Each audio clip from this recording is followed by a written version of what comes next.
happened, but I really appreciate that about our club. You can email things that were happening late yesterday. Everyone jumping in, it's really great. And we have a guest this morning. Good morning. Glad to have you. We're really glad to have you. We'll give you an opportunity at the end of the meeting if you'd like to make any comments. And every once in a while, new people get asked to join us in table topics, so I'll give you a little heads up on that. Or you can part of another club if you're thinking about changing. Well said. Just have Put your best recruiting hats on. I'll If you haven't already, take a minute to check your cell phone and make sure that it's in the appropriate silent mode. And Mike, would you join us here at the top as the lectern? Or in the seat?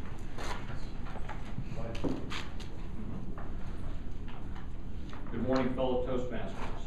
Good morning. Insist on yourself, never imitate. So saith Ralph Waldo Emerson. As we carry on at this Toastmaster hour, may we follow Mr. Emerson's advice and insist on being ourselves, for that is the best way to be authentic and honest. The best speeches, either rehearsed or extemporaneous, are those that come from our heart. So let us bring our hearts into our time here today and insist on being ourselves, not an imitation of anyone else. And may we join in the Pledge of Allegiance.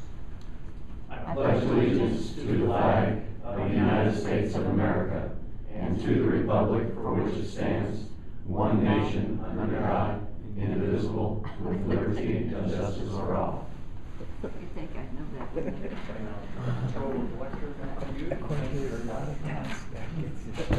Get any leadership points, sorry.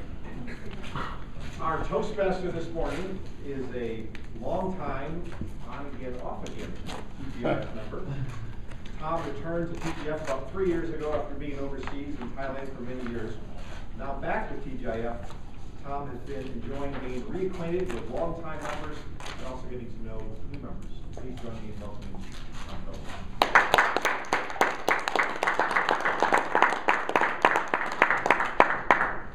Good morning. Morning. Good morning.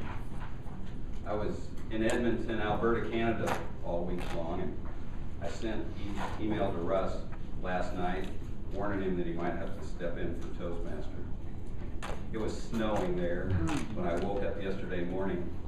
Got to the airport. Our flight was 2 hours late to Minneapolis, so flew into Minneapolis, had about a mile to travel for 20-minute gap we had before the flight left, and got on the tram that took us part way, and then they got us on one of those carts. There was 5 of us, so we got 5 people piled on a cart, driving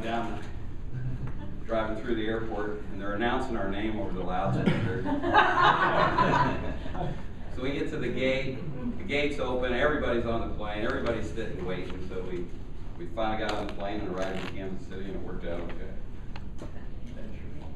More on travel later. I have a number of helpers today that I'd like to thank and identify. I'd like to thank Mike for the invocation already this morning.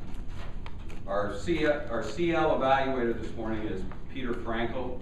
If you have a book, the CL book, and you need to get it filled out, please send that over to Peter. Peter sent out a wonderful email, I thought, last Friday, well ahead of the meeting, telling everybody about what opportunities there were in the CL manual, and that's something that we want to continue to encourage for all of our members. The first person I'd like to have come up to the lectern, give us our word for the day, and the Word Master Grammarian, please welcome Mark Mage. I am your Word Master. We're watching word usage, colorful usage. And for today's word, I wanted to come up with something pretty simple. Something with sizzle. So I come up with the word fizzle.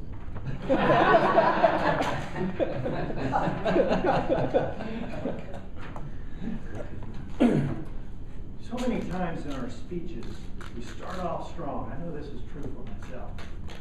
But we don't start with the end in mind. We start off really strong and then we can change that, right?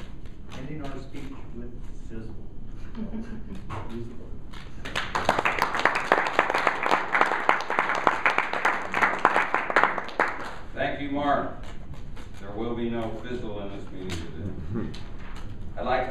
greeters this morning, George Wyrock and Marie Foster.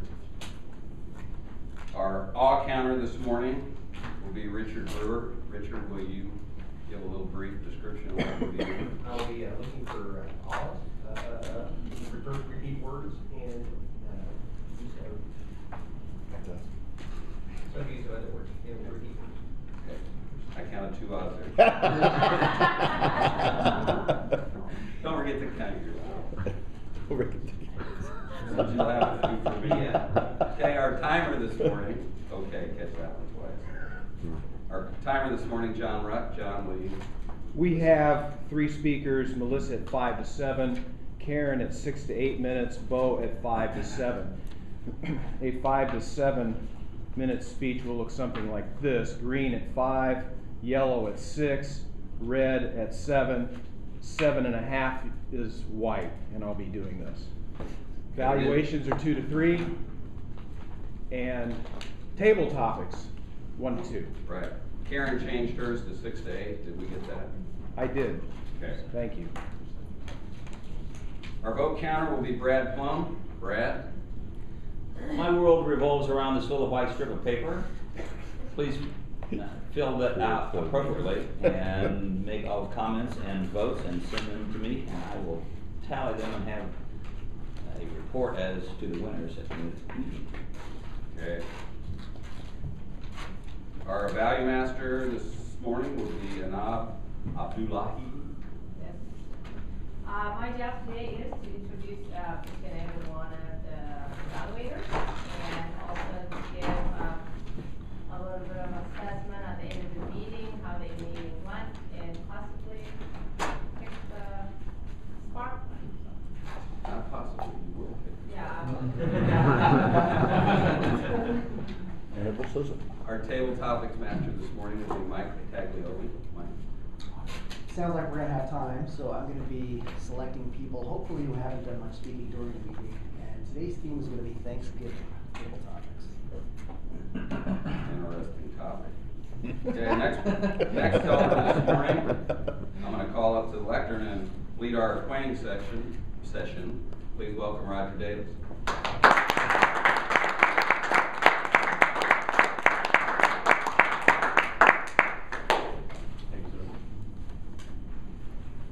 I realized last night, after being in this club for over 4 years, this is the first acquainting session I've done.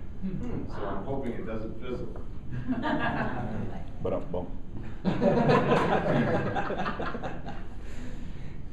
Thanksgiving, a lot of travel. Christmas, a lot of travel. My wife has a business that we're blessed to be able to travel a lot, so we're planning travel trips for next year. And what I would like to do today is each one of us tell what is your favorite vacation of all time that you have done, and describe it in 5 words or less, where you go, and maybe what it was. And I will give you an example.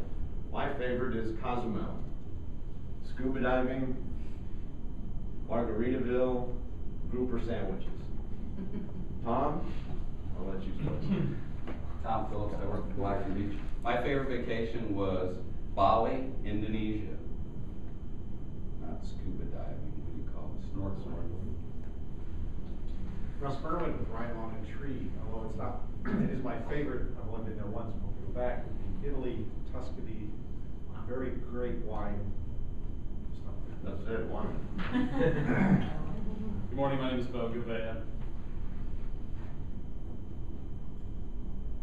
Family, road trip, Pinto wagon.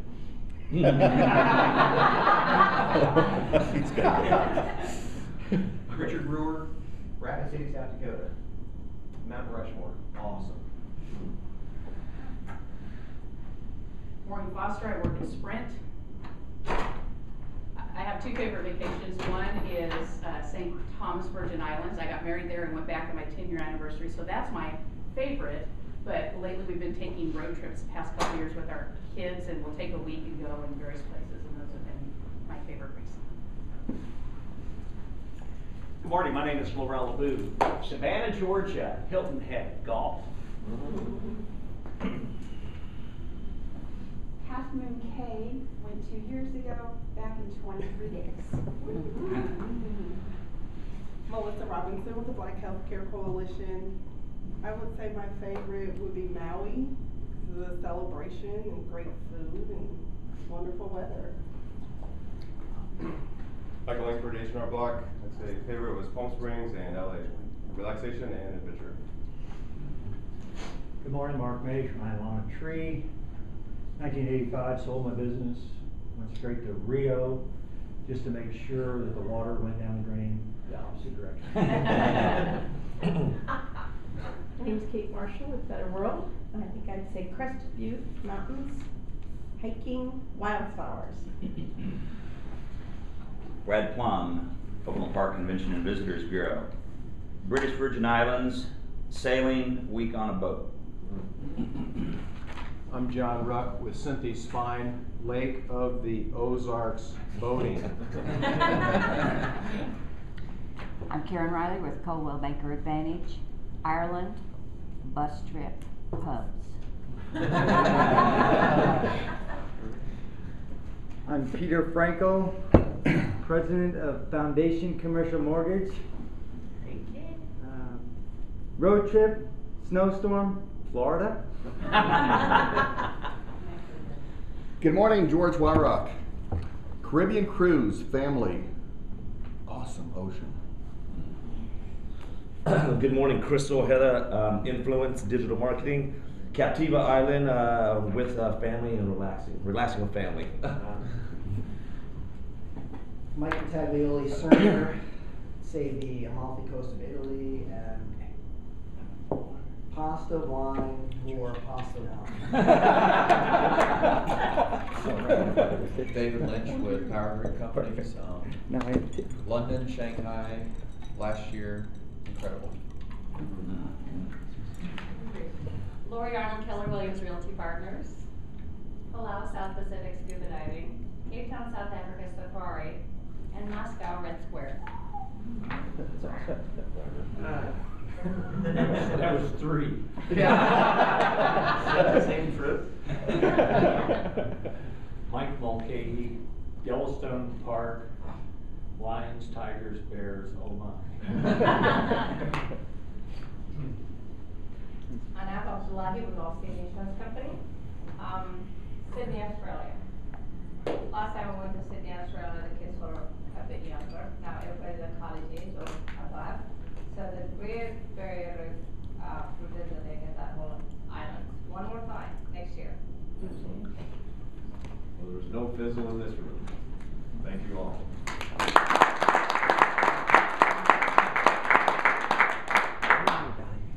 Thank you, Roger. Bo, I drove a blue Pinto station wagon all through college. Maybe the best car I ever had. 61. We probably ran close to that a couple times. We'll move right into the speaking portion of our meeting. Our first speaker this morning will be Melissa Robinson. And since the theme seems to be evolving for the meeting about travel, I thought I had a ways to go yesterday from Edmonton, but Melissa traveled from Greenville, North Carolina.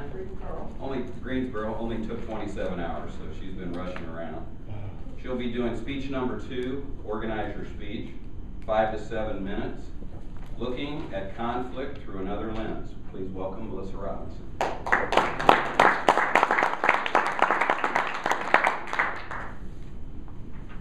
Today, I will play a new role in your life. Consider me your conflict partner. Previously, I was your adversary, your opponent. Yes, we have a different view based on values, management style, and power. Yes, it's uncomfortable for us to be in the same space. But today, we aren't opponents. We're conflict partners because we've recognized our discomfort and we realize that neither of us is totally wrong or right. Today, we will explore 6 steps that will strengthen our partnership as we engage in conflicting discussions, circumstances, or other situations that polarize us. These steps will play a tremendous role in resolving our conflicts if we agree to apply and work the steps. Now let's get to work. Briefly, the 6 steps include defining the problem, gathering information, looking for options and different opinions, envisioning a solution, evaluating our answers, and number 6, learning from our experiences. Before we begin a deeper exploration of each step, let's take a few moments to reflect. Think of a recent conflict with someone at work or at home or in other activities that you're engaging in. I'll give you a few moments to think about that.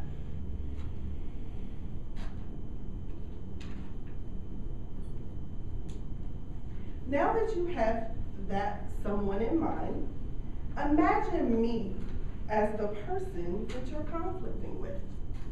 Remember, I'm your conflict partner, not your opponent. As my conflict partner, you have realized our conflict and you're ready to address it. First, define the problem. Create a clear picture of the conflict. What are the circumstances? Describe it. What are you observing? What are you feeling? Next, gather information. Make sure you completely understand the circumstances that spawn the conflict. Give my ideas, your conflict partner, some consideration. The third step is looking for options in different perspectives. Make a connection to what's missing. Seek trusting advice from someone or people who you trust, but generally don't have the same opinions that you have. We are almost there. We've defined the problem, we've gathered information, and we've looked for options in different perspectives. Now it's time to continue our partnership by number 4, envisioning a solution, 5, evaluating our answer, and 6, learning from the experience. Envisioning a solution. Take time to reflect on who you are and who I am as your conflict partner, and how the conflict might play out. Before approaching me, practice what the exchange might look like. And when we discuss our conflict, make sure you come with one prepared solution. Number 5, evaluate your answer. Think about your resolve. Does your answer fit with your values? Is your answer emotionally charged? And if so, can you disconnect with that emotion? Focus on the plan. Finally, as partners, we have to learn from our experience. After we've resolved our conflict, let's debrief separately and together. At this time, we will discuss if our resolution settled the issue. And we will discuss if the resolve has improved our relationship. If we cannot answer yes to both of these questions, future conflict is sure to arise. Now, take a moment to reflect and ponder this quote. Conflict is inevitable, but combat is optional. Bring your recent conflict back to mind and answer this question. Would defining the problem, gathering information, looking for options in different perspectives, envisioning a solution, evaluating your answers, and learning from your experience have created a better opportunity for resolve and partnership? Hopefully the answer is yes. Hopefully you feel empowered to embrace the next conflict in your life. Thank you.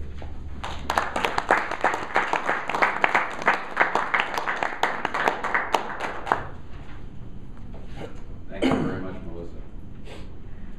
My daughter turned 13 last weekend. I have a new conflict.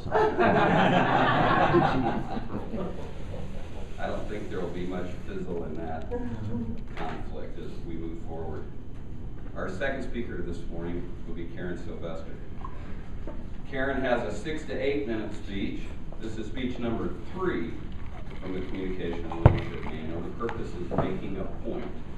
As the holidays are fast approaching, there are so many extra things going on in our already busy lives. We have holiday parties, presents to buy, decorations to put up, and other family members to feed. Before we get too wrapped up in the holiday cheer, let's take a step back and look at ways we can make sure there remains only one of us wandering the streets. Karen is giving a speech on a new pickpocket in town. Is there only one of you? Please welcome Karen Sylvester.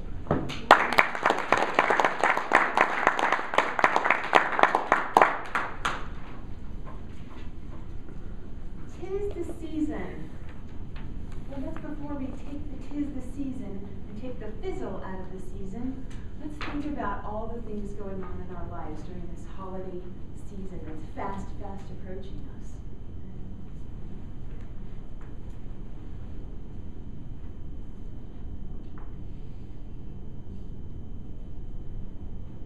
There's only one you, or you think there's only one you, but is there really?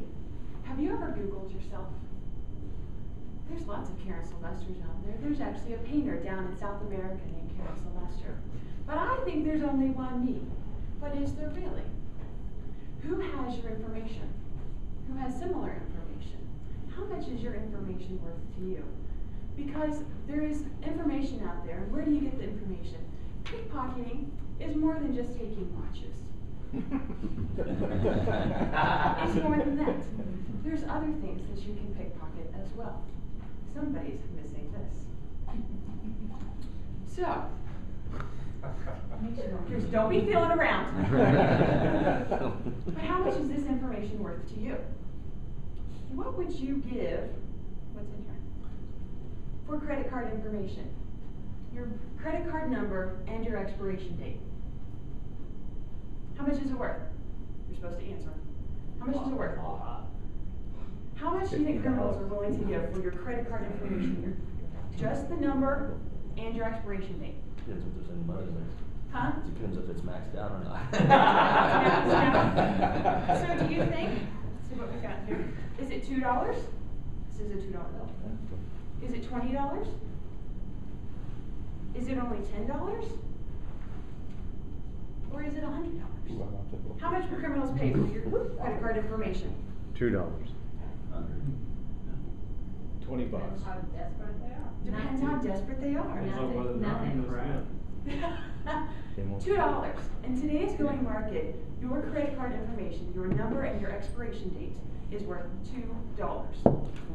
If that information got stolen from you, how much would it cost you to fix it? Thousands. Your time, your energy, your mindset. You'd be paranoid, wouldn't you? What other information's in here? We've got a health insurance card. Health insurance fraud is one of the biggest things going on right now as well.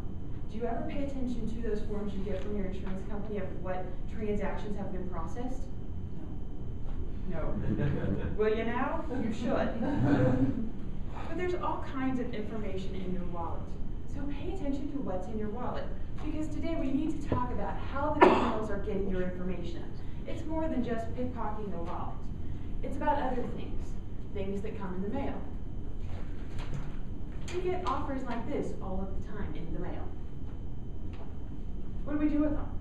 You look at it and you go, this is junk. Do you shred it or do you just throw it away? Shred it. Hopefully you shred it. But the criminals are looking for certain things from you. They're looking for these pieces of information. Quit looking at my information here, because I just got this in the mail the other day. But the criminals take different ways of getting your information. Whether they're dumpster diving, and they seriously do that. They jump into the dumpsters, and they are trying to find whatever information you have. So here's my word of advice to you. You get anything in the mail that has your name, your address, and any other pertinent information on it, make sure you shred it. Don't just tear it in half. Actually take it to a shredder and shred it. Those crosscut shredders are the best. But they also do other things, like they fish for information. They fish for information from you through your email, through telephone calls. Do you really know who you're talking to? Do you really know who you're giving your information out to? Not necessarily always. Can you trust your caller ID on your phone? No. Don't think you can. Just because it says it's your bank on the phone doesn't necessarily mean it's your bank. There's a program out there for $19.95 that you can download onto a computer, use a voice over IP phone, actually make a phone call, and make it look like it's from your bank. So make sure you know who you're talking to. Would a person actually be asking for this information about you? There's also the skimming piece. You go to a restaurant, you hand over your card to pay for the fantastic dinner you had. The little skimmers they have actually are about the same size as this phone, even smaller. They skim it through, they also run it through the register, pay for your dinner, you think you're done. 2-3 weeks later, you find out that you have absolutely no money left in your account. What a pain. That's another piece of it. There's also changing your address. They actually go and change your address so that all this junk mail will actually go somewhere else. And they take this junk mail and they sign up for a personal loan. This personal loan I could have got $25,000 from. And all I had to do was go online with this invitation number, fill out the information, and get a $25,000 check sent to me. There is so much information out there, and who do you want to have it? And then there's just the old-fashioned stealing. Whether it's your wife or yourself with your purse at the grocery store, and you set your purse in the little child safety seat, and you go off and you're grabbing the cans of chili beans or whatever, your purse is left there open. It's left open, it's left unattended, people walk by, snag your wallet, they may not snag your entire purse. They snag your wallet and off they go. So paying attention to what is out there and who has your information. So how do you protect yourself from this? First of all, you pay attention to things going on in your life. You pay attention to where you leave your purse. You pay attention to where you leave your wallet. You also check your credit bureaus. Checking your credit bureaus on a regular basis. You can get an annual credit report every year for free and find out what's on there. I highly suggest you do that. It's not freecreditreport.com, that stupid commercial. It's annualcreditreport.com. Okay, so go do that at least once a year. Also, don't post things on Facebook or any of those other social media websites that say, I'm going on a cruise in 23 days. Okay, you agree that your friends aren't going to come rob your house, but with the settings on Facebook now, who do you know can see what you've just posted? So be careful with that. So as the seasons are approaching and we are so caught up in everything, be careful of who you give your information to, what you do with your stuff, and enjoy the holiday season, because you don't want to be 1 out of 20. There's like 23 of us now, but 1 out of 20 has their identity stolen. So don't be one of those.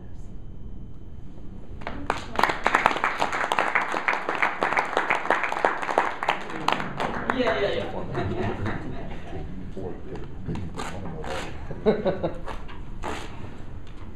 Just leave that money out there so Father Mulcahy can get to it.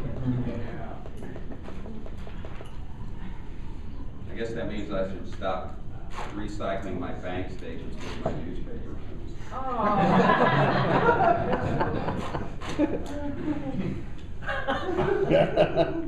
No need to go there.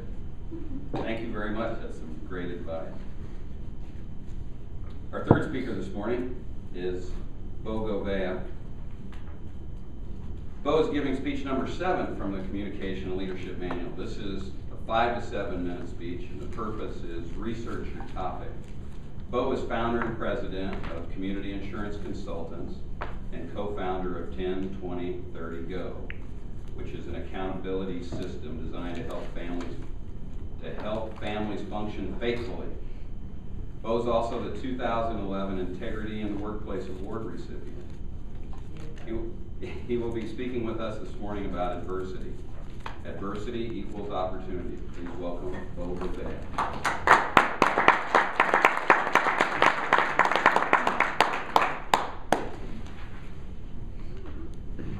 Adversity equals opportunity. Now you might be wondering if I'm serious about that title. Or maybe you're wondering, does this guy really know what adversity means? Well, I can assure you I do. In fact, the more I research adversity and the more I experience adversity, the more I believe adversity truly is an opportunity. Now, I'm not going to suggest that you go looking for adversity, but adversity, when it comes knocking, and it will come knocking because it's inevitable that it knocks on each one of our doors. And the next time it comes knocking, why not view it as an opportunity? The next time you're faced with adversity, or maybe you're being faced with adversity right now, think of yourself not as a victim, but instead think of yourself as a hero who's about to embark on a journey. And think of your trials and your setbacks and your disappointments. Think of those as necessary training for the development of your character and which might lead to a more fulfilling life. Now, to further illustrate my point, I'd like to share some individuals, some eyewitnesses, if you will, people that have faced adversity and overcome adversity. The first person I'd like to share is one that we all know, but I want to remind you of her. Her name is Helen Keller. Helen Keller, in my opinion, is a world changer. You see, Helen Keller was born perfectly healthy, but at 19 months, Helen Keller developed what they believed to be scarlet fever. Scarlet fever didn't last long. It was only about a week or so, but it left her deaf and blind. Helen Keller faced her adversity. She didn't quit or give up or fizzle out. Helen Keller stared her adversity down. Helen Keller went on to become a prolific author. She became the first deaf-blind person to receive her bachelor's degree. She was a political activist amongst many other things that she went on to do.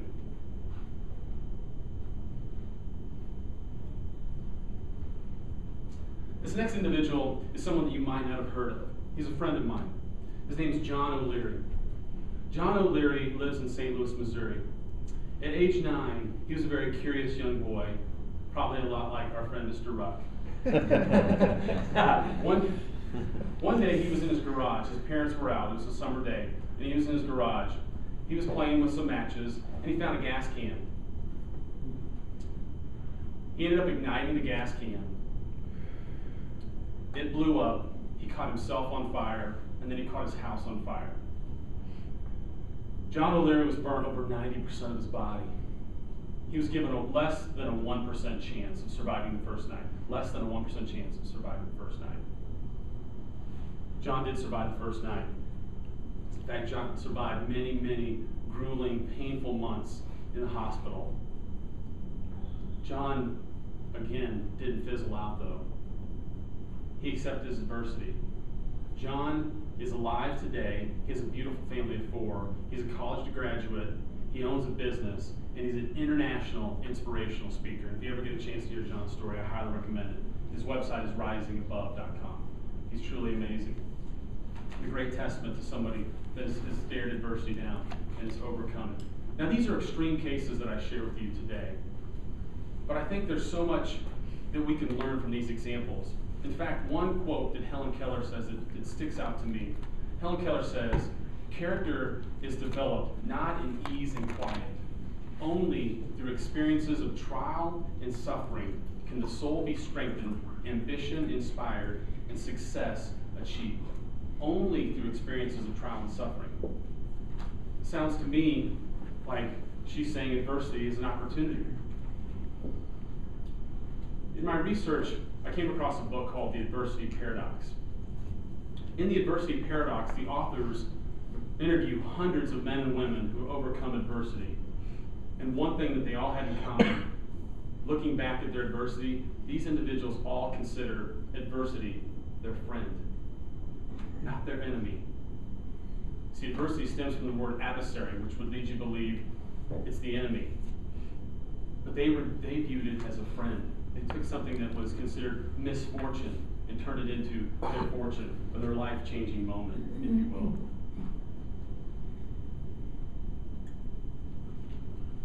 Another individual that I came across is named Ward Foley, lives here in the Midwest. Ward Foley was born with multiple birth defects. So he started out in an adverse situation, multiple birth defects. He spent decades of time in the hospital, but went through decades of surgery after surgery to repair his deformity. You would think this guy, he's got to fizzle out, but he didn't. Instead, the title of his book is Thank My Lucky Scars. It sounds like somebody who's befriended adversity to me. I'd like to share a little story. It's the Chinese farmer. You may or may not have heard of it. The Chinese farmer, to me, has the perfect attitude when adversity comes knocking. The Chinese farmer had one horse. It was a beautiful horse. He was proud of this horse. But one day the horse ran off. And all the townspeople in the small village came to console him and said, "We're so sorry. We're so sorry that your horse ran away." And he said, "Well, why are you sorry? How do we know this is a bad thing?" A few days later, the horse returns, but not alone. This horse returned with 2 beautiful colts. And all the town people once again came and they said, "Oh, congratulations. Your horse is back, and now you have 2 more horses." And he said, "Well, how do we know this is a good thing?" Well, the next week, one of his sons, who was out trying to break the horse, gets bucked off, breaks his leg, and is now in a cast. And the townspeople came and said, "Oh, this is terrible. This is terrible." I said, "Well, how do we know this is a bad thing?" Later that month, this town went to war, and his son was the only one that didn't have to go to war, and all the other boys were killed at war, but he stayed home and didn't have to go to war and survived. So you see, we never know when adversity is going to come knocking. It doesn't say, "Hey, I'm here, I'm coming." It just comes. And so the one thing that I learned is it's your attitude makes all the difference in the world. So what I encourage you is the next time that you're faced with adversity, don't think of yourself as a victim. Think of yourself as a hero about to embark on a journey. And think of your setbacks, your disappointments, or your hurts as necessary training for the development of your character that will lead to a better life. Thank you.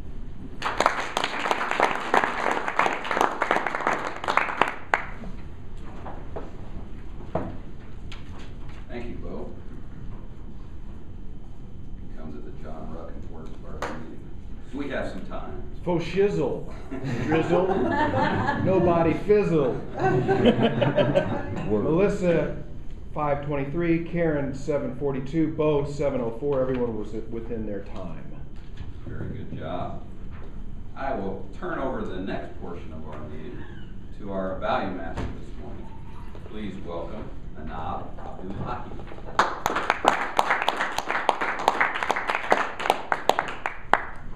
Good morning.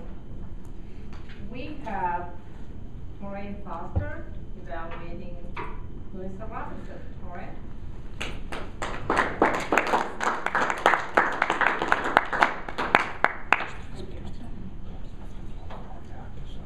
Melissa, this is your second speech. The goal of the speech is organizing. So the tips that are given in the book are opening, body, conclusion, and transition. Those are the things that you were to pay attention to. I know that you were traveling all week, or most of the week, and you got in yesterday, etc., and you still have your speech ready, so that was very good. You asked about nervousness. I didn't think you looked nervous at all, so you did well there. But let's look at the different aspects of what the goal of the speech was. Opening, you said, the first thing you said is consider me your conflict partner. That caught at least my attention. It's like, well, okay, what does that mean? And then we certainly had an adverse type of thing going on with our speeches today. But that caught our attention. So that was the first thing you said. And then you moved into, well, let's talk about the 6 steps in conflict resolution, and you outlined the steps. So opening, yes; body, yes; and then conclusion, you had a brief wrap up on the conclusion. So things that went well.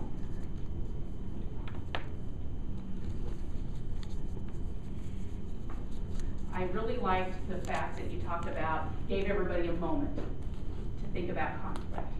And you didn't rush through it. You gave us a good 30 seconds or whatever it was and really had people think through that. So when you go through the steps, it forces us to think about our own situation. So I thought that was very, very effective. And then after step 3, you reviewed what had gone on, because those are probably the more meaty of it, and then said, okay, you realize this, now let's talk about the other things. So that was very effective also. And then telling people to prepare one solution before they go and talk to the person they're having the conflict with. Again, another very good suggestion. So you had very good tidbits of information for people. Even if you'll remember a few things, you can remember those. But I loved your quote, conflict is inevitable, but confrontation is optional. And that really stuck. I heard people in the room go, ooh, you know, it was something that was powerful. So I would definitely keep that as part of your speech. So let's talk about ways that you can improve it a little bit. If you memorize this speech, you will come across as an expert because you can really drive home some of your points because you're not tied here, right? You were reading much of it, and that's the reason I mentioned travel, because I knew that time was very limited for you. So I think your content was very good, but if this is something you're going to do for work or in the leadership program that you shared with me, then you need to take the time to do that because you will come across as knowing what you're talking about as an expert because the content is there. So that's something that you can think about. My personal opinion is one thing that will go in addition to that is give an example and talk through each of the stages of the example. So if this was a 5-minute speech, kind of hard to do, but you can always lengthen your speeches in case you don't know that and go through an example. For instance, the conflict is you have a problem with a sibling in your family. So you go through that because you go through steps. So the problem is I have a conflict with someone in my family. The information is she made my mother cry and I'm mad at her. And then you go through each one of the steps. So those are a couple of suggestions. Very good job for your second speech, and you did a very good job. Thank you.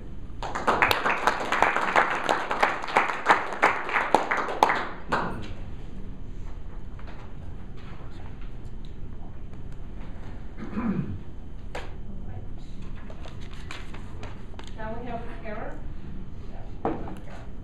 Mike Langford. Evaluating. Bo. Oh. So many tapes. Okay, Mike? We're evaluating Bo? Yeah. Okay. You got to count.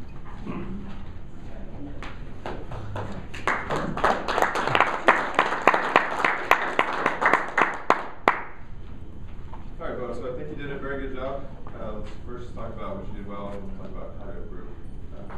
So obviously, the point of the speech was not the research, and you did very well. You had a lot of information, but you didn't use any notes. I thought that was very well that you memorized it and you were able to just tell us without looking back at your notes. Because if you did, that would have been very distracting.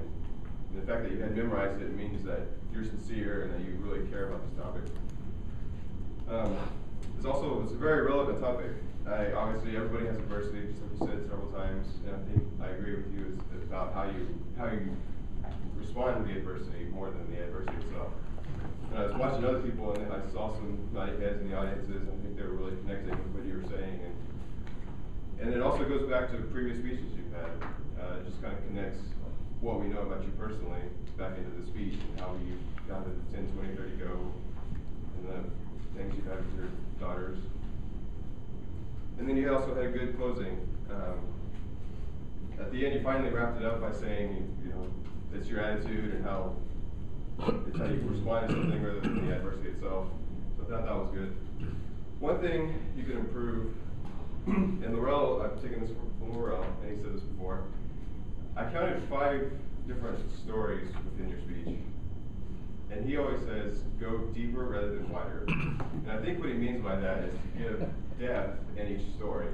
Give a lot of details and say how each one really goes to the adversity rather than giving multiple stories, because then you're just kind of hitting on you're just giving the surface instead of getting really deep into it. And I think that would have just had more impact if you would have just gone deeper into each story. Maybe had just 2 or 3 instead of 5. And then also, I noticed that when you were transitioning from the adversity to the opportunity, there wasn't much of a transition. It was just kind of you left it up to the audience to make the assumption that, for example, Helen Keller used her adversity to create the opportunity. I think you could have just said, she wasn't depressed, she didn't feel sorry for herself, she took the adversity and fulfilled her life better, fulfilled other people's lives. So I think there's kind of the assumption that people had to make that because of the adversity, she became a teacher. She might have been a teacher without the adversity. See what I'm saying? Yeah. And then also, I think you had a good takeaway at the end. You told about healthy adversity and attitude, but I think you could have input that into each of the stories. Again, say Helen Keller didn't get down on herself. She wasn't depressed. She had the right attitude and used that to go forward. So those are improvements. Thanks.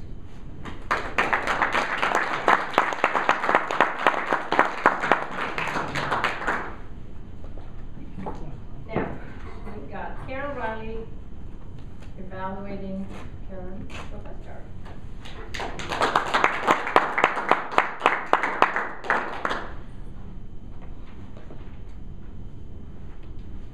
Karen, I loved your speech. Your opening was great. You took charge of the topic and you informed us very well. I, for one, learned a lot because I have just blown off the fact that anybody could want to be me.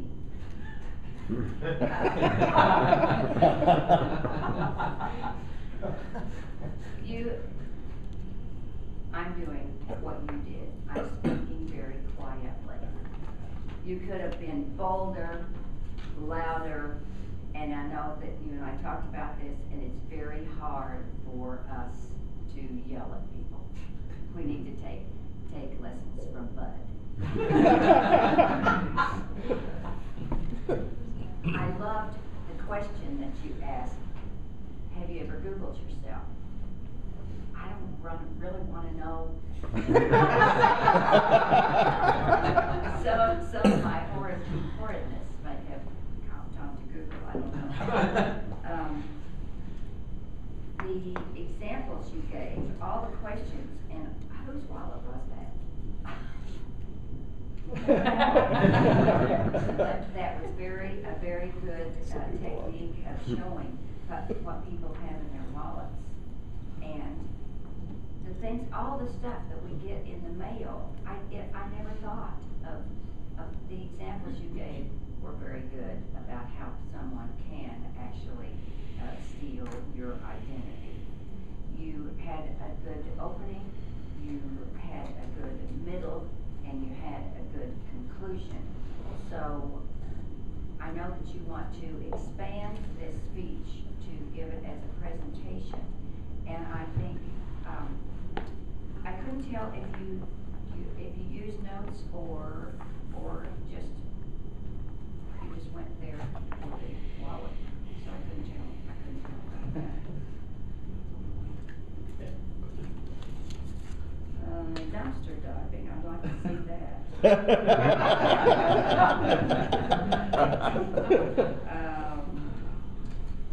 The shredding, you just gave good examples of how to take care of yourself. And I guess we all should pay attention to that. But a nice speech, and I think you achieved the goal of the speech was to get your point across, and you stayed on point the entire time. Good.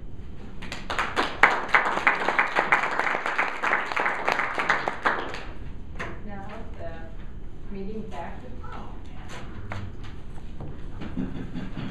Thank you very much, Anand. We have some times on evaluations, Mr. Russ. No one fizzled. They were all within time. Okay, very good job. Now we're going to move into the fun session of the meeting. We've been cruising right along here. We have a lot of time. So Mike might have to just recycle through a few of these because we're going to have at least 6. So please welcome Mike Battaglioli.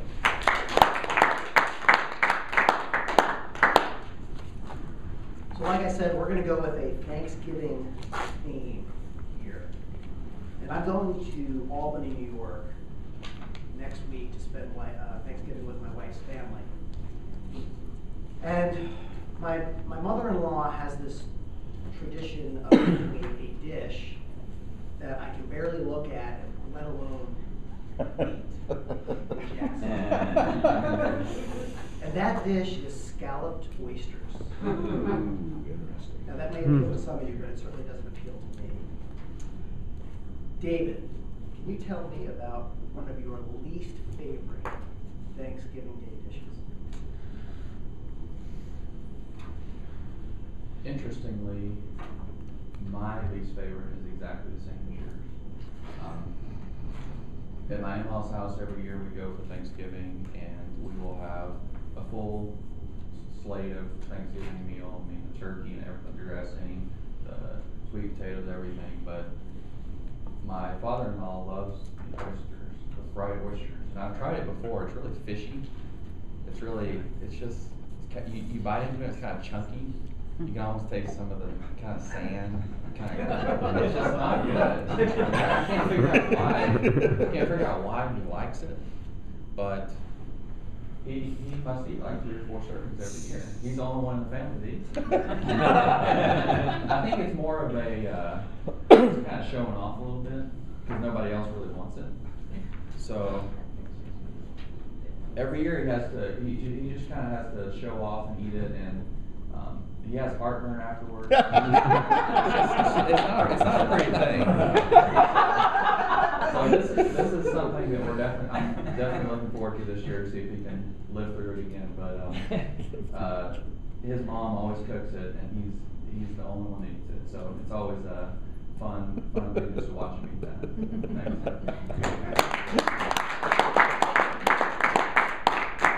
That really amazes me because I thought I was the only one that saw him through that.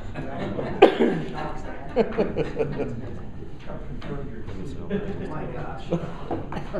Well, the first time my family ever hosted Thanksgiving, we had again my wife's family over. We had just moved to a town in New York, and 20 or so of their relatives. We were cooking up a holiday turkey, and that little pop-up thing wouldn't pop.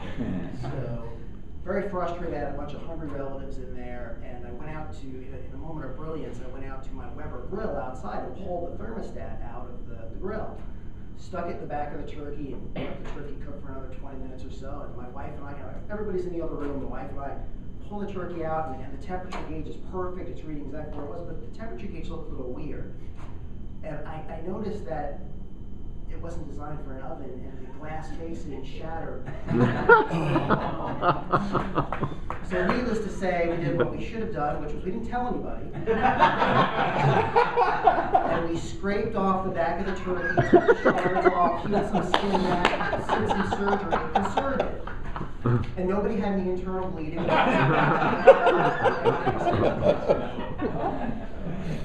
George. Please tell us about a time, either at Thanksgiving or some other holiday, where things went drastically wrong.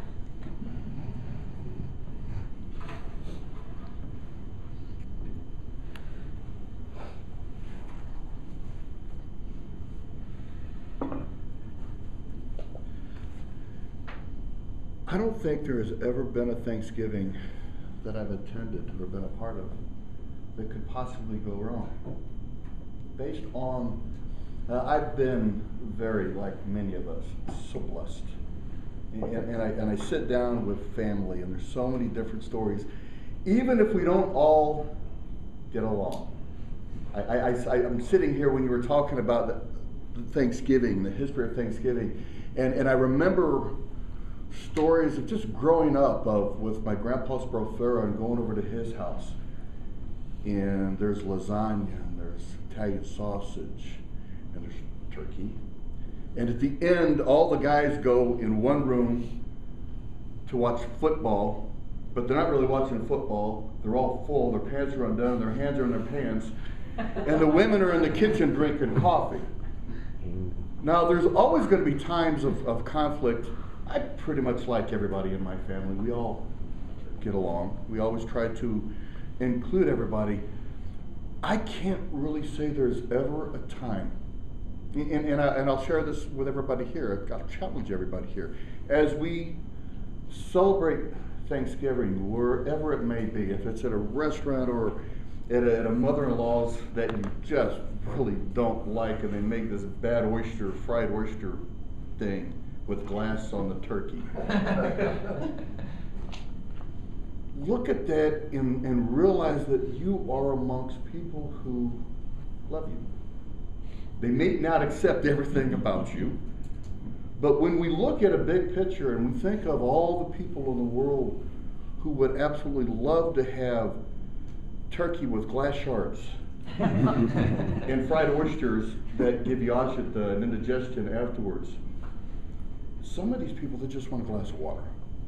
They just want to be able to be with family who love them.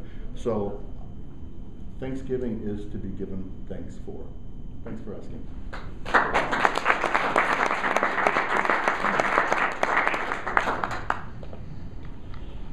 My family being Italian, I don't know if this is truly a tradition, but if I had to say that there was one tradition, it would be overeating.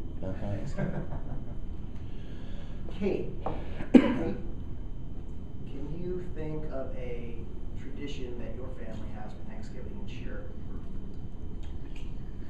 with the group? Are you sure you want me? She's against it, okay. This is my first ever Toastmaster meeting, and I don't really know what the rules. It's maybe just We'll tell you. a minute or two. All right. Something you like to do at Thanksgiving. You get 30 seconds to think about your response, and then 30 seconds to think about your response, and then 1 to 2 minutes to give an answer or a non-answer. So you don't have to necessarily answer the question. You can turn it into whatever you want to turn it into. And you're doing great so far.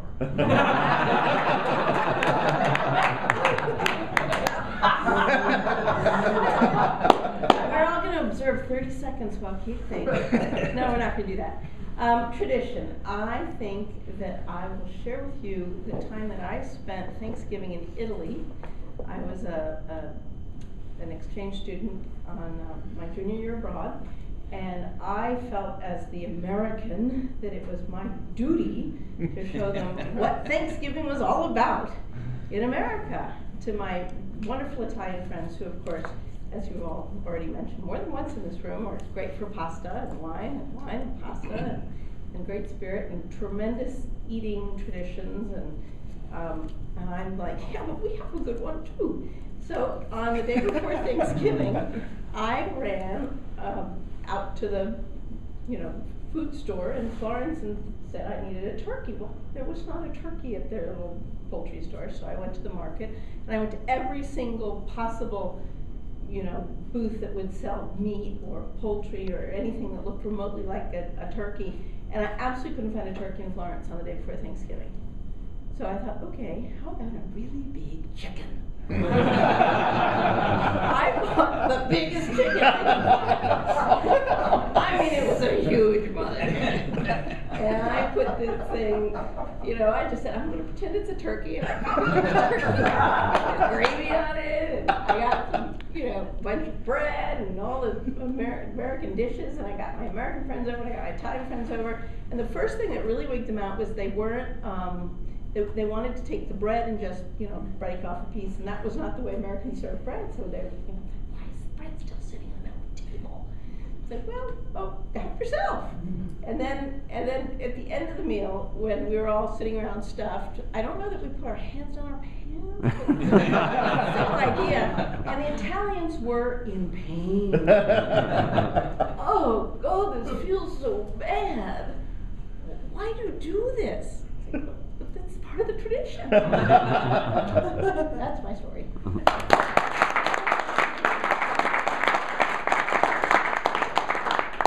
Why would I not want to pick on you? That was fantastic. Great job.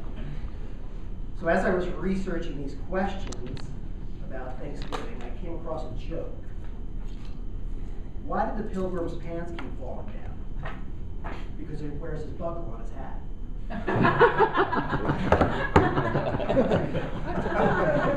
Now, Laurel, this is a tough one. If you could be either a pilgrim or a Native American back in the day, what would you have been?